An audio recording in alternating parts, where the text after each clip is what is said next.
سورہ ملک بڑی، جیسے سورہ قاف وہاں تھی اسی مقام پر یہاں سورہ ملک ہے، بہت جامع اس کی تاثیر، اور یہ بہت حضور کو عزیز تھی۔ آپ کی کے معمولات میں سے تھا رات کو سوتے ہوئے آپ سورہ ملک پڑھا کرتے تھے، اور اس کی آپ نے تلقین کی ہے۔ بسم اللہ الرحمن الرحیم، تبارک الذی بیدہ الملک وہو علی کل شیء قدیر، بڑی بابرکت ہے وہ ہستی جس کے ہاتھ میں ہے بادشاہی، راج اس کا ہے۔ یہ ہے دین کا سیاسی پہلو، پوری کائنات پر اس کا راج چل رہا ہے۔ دنیا میں بغاوت ہے، کیوں ہے؟ وہ اپنے ایمان کے دعوے داروں کا امتحان لینا چاہتا ہے بس، ورنہ سورج، چاند، گیلیکسیز، پوری کائنات اور خود ہمارے جسم کا ایک ایک ذرہ اس کے قانون کا پابند ہے، تابع ہے۔ ہمارا جسم ہمارے اختیار میں کہاں ہے؟ میں تنگ آ جاتا ہوں، 2 دن ہوتے ہیں یہاں سے تو طبیعت خراب ہو جاتی ہے، جب تک کہ پھر وقت لگتا ہے کینچی لے کر بیٹھتا ہوں۔ اگر میں چاہوں کہ یہاں بال نہ آئے، میرا جسم ہے، میرا تو اختیار نہیں، وہ تو آئیں گے۔ تو ہمارا جسم بھی جہاں تک اس کی فزیولوجی کا تعلق ہے، اس کی اناٹومی کا تعلق ہے، یہ سارا اللہ کے قانون کے تابع، میرے تابع تو نہیں۔ میں چاہوں میرا دل ذرا رک جائے، جب چاہوں میں اس کو سٹارٹ کر دوں تو یہ تو نہیں ہوگا، جب بند ہوگا بند ہو جائے گا، میرے اختیار میں نہیں ہے۔ لیکن یہ کہ جو ہماری اختیاری زندگی ہے اس میں ہم نے طے کر لیا ہے کہ اللہ کی نہیں مانیں گے، اپنی مانیں گے، اپنی مانیں گے، اپنی بیویوں کی مانیں گے، اور جو بھی نظام ہے اس کے ساتھ وفاداری کریں گے، چاکری کریں گے، ان کی ملازمت کریں گے، ان کے رتھوں کے اندر ہم بیل بن کر جتیں گے تاکہ ہمیں عیش ملے، دنیا کے اندر ہمارے لیے مقامات ہوں، ہماری عیش ہو، بس اللہ خیر صلی اللہ۔ تو یہ ہے اصل میں امتحان، ورنہ بادشاہی یہاں اب بھی اسی کی ہے۔ یہ صرف ہلدی کی گانٹھ ہے جسے لے کر ہم پنساری بن کر بیٹھ گئے، میری مرضی، میرا خیال، میرا نظریہ یہ ہے، اور ہمارے نزدیک جو ہے طریقتکم المثلی، ہمارے جو کلچر ہے، مثالی نظام جو ہم نے بنایا ہے، ہمیں اس کی حفاظت کرنی ہے۔ تبارک الذی بیدہ الملک وہو علی کل شیء قدیر، وہ ہر چیز پر قادر ہے۔ الذی خلق الموت والحیاۃ لیبلوکم ایکم احسن عملا۔ اب دیکھیے ہم نے حیات انسانی کا جو اب تک سمجھا ہے، جس کو کہ عمر نے، جو کہ بہت بڑا شاعر ہے، اس نے اپنی بیوی سے خطاب کر کے کہا ہے حیات ثم موت ثم بعث حدیث و خرافات یا ام عمری۔ یہ کیا ہے؟ زندگی پھر موت پھر زندگی، یہ کیا؟ یہ سب حدیث و خرافات، معاذ اللہ۔ ہم نے بھی دیکھا پہلے کنتم امواتا فاحیاکم ثم یمیتکم ثم یحییکم ثم الیہ ترجعون۔ یہ وقفے کیوں ڈالے گئے؟ یہ موت کا وقفہ کیوں ڈال کر زندگی کا ایک حصہ نکال دیا علیحدہ؟ 30 40 50 60 سال یہ دنیا کی زندگی، پھر موت کا وقفہ۔ موت ایک زندگی کا وقفہ ہے، یعنی آگے بڑھیں گے دم لے کر۔ کیوں؟ اس کی حکمت بتائی جو ہم پڑھائیں سورہ واقعہ میں، قدرنا بینکم الموت، تمہاری ہی زندگی کا تسلسل ہے جس میں ہم نے ایک وقفہ موت کا ڈال دیا ہے۔ کیوں ڈالا ہے؟ خلق الموت والحیاۃ لیبلوکم ایکم احسن عملا۔ یہ جو چنک علیحدہ کیا ہے یہ اس لیے کہ تمہاری آزمائش ہو، امتحان ہو، تمہیں جانچا جائے۔ وہ 3 گھنٹے کا امتحان ہوتا تھا جو دیتے تھے تم کبھی اسکولوں میں، اب یہ 30 برس کا سمجھ، اور واقعی 30 برس ہی ہوتے ہیں آدمی کے پاس۔ پہلی زندگی کے 20 25 برس ویسے گزر گئے، شعور ہی ابھی نہیں ہے، اور پھر ایک خاص عمر کے بعد جو ہے آزاد ڈھیلے پڑ گئے، اور پھر یہ کہ لا یعلم من بعد علم شیئا، 30 نہیں ہوں گے 40 مل جائیں گے آدمی کو، کام تو یہی ہوتا اس کی زندگی کا۔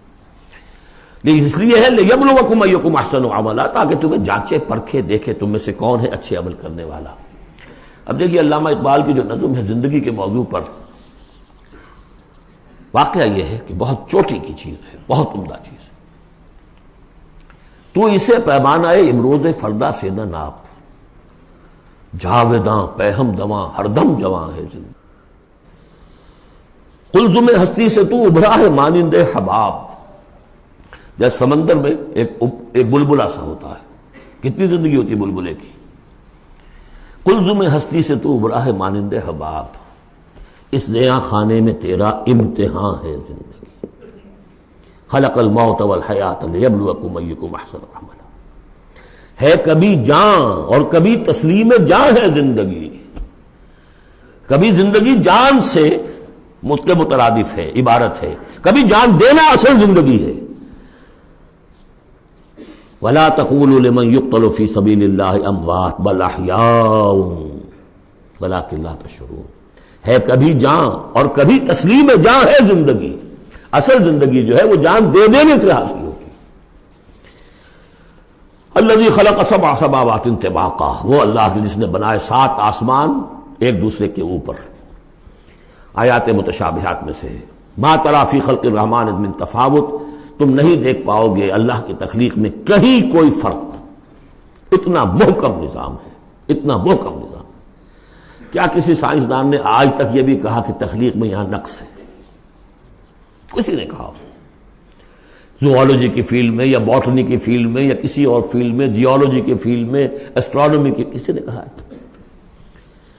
ما تری فی خلق الرحمن من تفاوت فارجع البصر هل تری من فطور، پھر ذرا دوبارہ لوٹا لو اپنی نگاہ، دیکھ لو، ہر میدان میں دیکھ لو، کہیں تمہیں کوئی رکھنا نظر آتا ہے؟ اگر یہ تخلیق کامل ہے تو کامل حقیقت میں کون ہے؟ اس کا خالق، اس کا باری، اس کا مصور. بس یہ نظر نہیں آتا. سائنسدان سب کچھ دیکھ رہے ہیں، ڈھونڈنے والا ستاروں کی گزرگاہوں کا اپنے افکار کی دنیا میں سفر کر نہ سکا. بڑے بڑے صاحب بصیرت اور بڑے بڑے عقل مند اپنی ناک پتلے کے پتھر سے ٹھوکر کھاتے ہیں. دیکھ رہے ہیں ٹیلیسکوپ سے ٹھوکر کھا رہے ہیں وہاں جو سامنے پتھر پڑا ہوا ہے اس سے. یہ ہو رہا ہے آج ہمارے ساتھ. سپر جیل کا بسرا کر رہے ہیں، پھر لوٹاؤ ذرا اپنی نگاہ کو 2 مرتبہ اور. ینقلب الیک البصر خاسئا وہو حسیر، تمہاری نگاہ تھک ہار کر لوٹ آئے گی، تمہیں ہماری تخلیق میں کہیں کوئی رکھنا، کوئی دراڑ نظر نہیں آئے گی. وَلَقَدْ زَيَّنَّا السَّمَاءَ الدُّنْيَا بِمَصَابِيحَ وَجَعَلْنَاهَا رُجُومًا لِلشَّيَاطِينَ وَأَعْتَدْنَا لَهُمْ عَذَابَ السَّعِيرِ. اور ہم نے سب سے قریبی آسمان کو سجا دیا ہے چراغوں سے، یعنی زمین سے جو قریب ترین آسمان ہے، پہلا آسمان، اور ان چراغوں کو ہم نے بنا دیا ہے رجوما للشیاطین، شیاطین جن جو ہیں وہ جو کوشش کرتے ہیں اس سے باہر نکل کر، اور وہ چاہتے ہیں کہ کچھ خبریں جو ہیں وہ فرشتوں سے چرا کر لے آئیں، تو ان کو کھدیڑنے کے لیے، ان کو اوپر سنگ باری کے لیے ہم نے یہ میزائلز رکھے ہوئے ہیں. وَأَعْتَدْنَا لَهُمْ عَذَابَ السَّعِيرِ، اور ان کے لیے ہم نے تیار کر رکھا ہے جلا دینے والا عذاب. وَلِلَّذِينَ كَفَرُوا بِرَبِّهِمْ، اور جو لوگ اللہ کا، اپنے رب کا کفر کریں، چاہے وہ انسان ہو چاہے جنات ہوں، ان کے لیے ہے عذاب جہنم، جہنم کا عذاب. وَبِئْسَ الْمَصِيرُ، اور وہ بہت ہی برا ٹھکانہ ہے.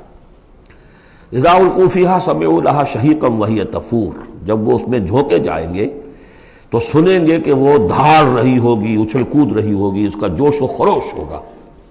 جو سورہ قاف میں ہم نے پڑھا تھا کہ ہم اس سے پوچھیں گے حل امتلأت وتقول حل من مزید، وہ اور چاہے گی. جیسے کوئی بھوکا بھیڑیا ہو یا بھوکا شیر ہو اور اس کے آگے کوئی شکار ڈالا جائے تو جس طریقے سے وہ اس پر غرا کر آئے گا، تکاد تمیز من الغیظ، قریب ہوگا کہ وہ اپنے غصے سے پھٹ جائے. کلما القی فیہا فوج، جب کبھی بھی اس میں ایک فوج ڈالی جائے گی، یعنی یہ کہ ایک قوم کے بعد دوسری، دوسری کے بعد تیسری، وہ تو ہو رہا ہے. وہم یوزعون، ان کے درجہ بندی کی جائے گی، قوموں کا علیحدہ علیحدہ حساب ہوگا. سألہم خزنتہا، تو جو جہنم کے داروغہ ہیں وہ ان سے کہیں گے الم یاتکم نذیر، کیا آپ کے پاس کوئی خبردار کرنے والے نہیں آیا؟ قالوا بلا، وہ کہیں گے آیا تھا، کیوں نہیں؟ قد جاءنا نذیر، ہمارے پاس خبردار کرنے والا آیا. فکذبنا، ہم نے انہیں جھٹلا دیا تھا. وقلنا ما نزل اللہ من شیء، اور ہم نے کہا کوئی شے نہیں اتاری اللہ نے، یہ تم خام خواہ کہہ رہے ہو کہ تم پر کوئی قرآن اترا ہے یا تورات اتری ہے.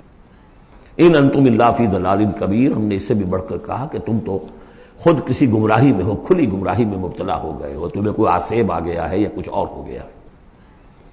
وقالوا لو كنا نسمع او نعقل، اور انہوں نے کہا یا وہ کہیں گے کہ اگر ہم سنتے اور سوچتے، غور کرتے، عقل سے کام لیتے، ما كنا فی اصحاب السعیر، تو ہم نہ ہوتے اس جہنم والوں میں سے. فاعترفوا بذنبہم، پس انہوں نے اپنے اصل گناہ کا اعتراف کر لیا. یہ بہت اہم مقام ہے. اصل گناہ کیا تھا کہ ہم نے ان کی بات سنی نہیں، سنی تو انسنی کر دی، اس پر غور نہیں کیا. اس لیے کہ ہم یہ آج پڑھ چکے ہیں ان السمع والبصر والفؤاد کل اولئک کان عنہ مسئولا. اللہ نے تمہیں یہ فیکلٹیز دی ہیں تو اس لیے کہ استعمال کرو. ہم نے بند کر کے رکھ چھوڑی ہے. ہماری ریت ہے، ہماری آباء و اجداد کی رسمیں ہیں، ہماری برادری کے یہ رواج ہیں، ہم اتنے عرصے سے ایک جماعت میں ہیں، اس جماعت کا یہ چلن ہے، جو بھی ہے، اس فرقے میں ہے، اس فرقے کا یہ معاملہ ہے، یہ ساری چیزیں جو ہے کہ نہ سوچنا، نہ غور کرنا، نہ سننا۔ فاعترفوا بذنبہم، اصل گناہ یہ ہے ان کا، فسحقا لاصحاب السعیر، تو اب دفع ہو جائیں یہ، دھتکارے جائیں یہ لوگ کہ جو جہنمی ہیں۔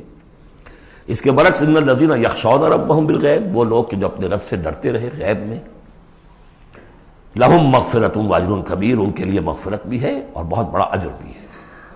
واسروا قولکم او اجہروا بہ، اور دیکھو چاہے تم اپنے قول کو چھپا کر بیان کرو یا بلند آوازی سے بیان کرو، انہ علیم بذات الصدور، وہ تو اس سے بھی واقف ہے جو تمہارے سینوں کے اندر مضمر ہے اور پنہاں ہے۔ الا یعلم من خلق، بڑی اہم آیت ہے یہ وہ حصے ہیں قرآن کے یہ کہ جن کو اس طریقے سے ازبر ہونا چاہیے اگر بات کرنا چاہتے ہیں آپ، دین کی وہ خدمت کرنا چاہتے ہیں۔ کیا وہی نہ جانے گا جس نے پیدا کیا؟ ایک ایسی بات ہے کہ جس کا کوئی انکار کر ہی نہیں سکتا۔ گھڑی بنانے والے کو تو معلوم ہے میں نے اس میں کیا کیا پرزے رکھے ہوئے ہیں، مجھے نہیں معلوم، میں اس کا استعمال تو کر رہا ہوں، مجھے بتا دیا یہ بٹن دبا دیں یہ آن ہو جائے گا، لیکن یہ کہ جس نے بنایا ہے کیا اس سے چھپی ہوئی کوئی چیز ہے؟ الا یعلم من خلق وهو اللطیف الخبیر، اور وہ تو بہت باریک بین ہے، ہر شے کی خبر رکھتا ہے۔ هو الذی جعل لکم الارض ذلولا، اسی نے تمہارے لیے زمین کو بنا دیا ہے پست، تابع حکم، تمہارے قدموں میں بچھی ہوئی ہے غریب، جتنا چاہتے ہو اس کو تو رونتے ہو، پامال کرتے ہو۔ فامشوا فی مناکبہا، چلو پھرو اس کے کندھوں کے مابین، گویا کہ یہ بھی کوئی بہت بڑا ہاتھی ہو، اس کے کندھوں کے مابین اتنی جگہ ہے، چل پھر رہے ہیں، جیسے چیونٹی کسی ہاتھی کے کندھوں کے درمیان چل رہی ہو تو وہ تو سمجھتی ہوگی کہ فٹ بال کا میچ کھیلنے کی جگہ مجھے مل گئی ہے۔ تو یہی حال ہمارا ہے، ہم جسے بہت وسیع سمجھتے ہیں کیا وہ کچھ بھی نہیں۔ فامشوا فی مناکبہا وکلوا من رزقہ، اور اسی کے رزق میں سے کھاؤ پیو، اسی زمین میں سے تمہارا رزق بھی برآمد ہو جائے گا۔ وإلیہ النشور، یہ یاد رکھو کہ پھر اللہ ہی کی طرف اٹھ جانا ہے، یہ اٹھنا ہے۔ آمنتم من فی السماء ان یخسف بکم الارض فاذا ہی تمور، کیا تمہیں کوئی خوف نہیں رہا؟ بالکل تم نچنت ہو گئے ہو اس آسمان والے سے جو آسمان میں ہے کہ وہ کہیں تمہیں زمین میں خسف نہ کر دے، دھسا نہ دے، فاذا ہی تمور، جبکہ وہ لرزے، زلزلہ آئے، شق ہو جائے اور تم چلے جاؤ۔ ام امنتم من فی السماء ان یرسل علیکم حاصبا، کیا تمہیں کوئی ڈر نہیں رہا کہ اللہ تعالیٰ جو ہے وہ آسمان والا تم پر بھیج دے کوئی ایسا جھکڑ تیز آندھی جس میں پتھر چلے آ رہے جو بلٹس کا کام کرے اور میزائلز کا کام کرے۔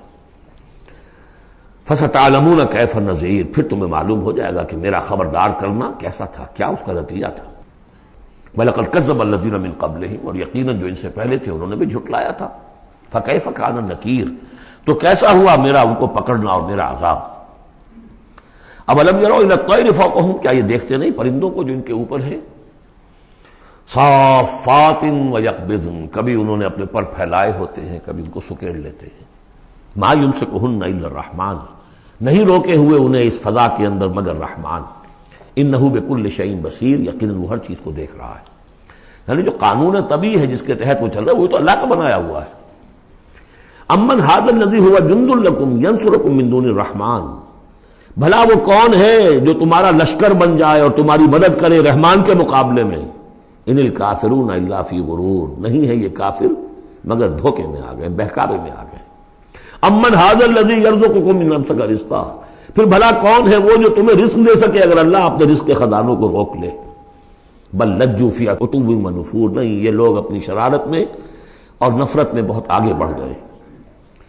افمن یمشی مکبا، یہ آیت بہت اہم ہے حکمت قرآن کے اعتبار سے، فلسفے کے اعتبار سے۔ افمن یمشی مکبا علی وجہہ اہدی امن یمشی سویا علی صراط مستقیم، دو انسانوں کا تصور کرو، ایک شخص وہ ہے کہ جو اوندھے منہ پیٹ کے بل گھسٹ رہا ہے، ایک وہ جو سیدھا کھڑا ہے، سیدھے راستے پر چل رہا ہے۔ کون ہوگا زیادہ ہدایت پر؟ اس میں نقشہ کھینچ دیا گیا ہے، جو لوگ حیوانی سطح پر زندگی بسر کر رہے ہیں صرف انسٹنکٹس کی وجہ سے زندہ ہیں، پیٹ معاشی جدوجہد اسی کے لیے زندہ ہیں، گھسٹ رہے ہیں اسی میں۔ وہ اس اوندھے پڑے ہوئے انسان کے معنی نہیں جنہیں آگے کا کچھ پتہ نہیں، آگے کہاں جانا ہے، وہ تو ان کے انسٹنکٹس انہیں چلا رہے ہیں، بالکل اینیمل لیول کے اوپر زندگی گزار رہے ہیں، اوندھے منہ۔ انہیں کیا نظر آئے گا راستہ کون سا ہے، کدھر جانا ہے؟ ایک شخص کھڑا ہے سیدھا، اپنی منزل اس نے معین کر لی ہے۔ یہ بالکل وہی فلسفہ ہے جو سورہ حج میں آ چکا ہے۔ انسان حقیقت میں وہی انسان ہے جس نے اپنا کوئی آدرش، کوئی نصب العین، کوئی مقصد، کوئی آئیڈیل زندگی میں مقرر کیا ہو۔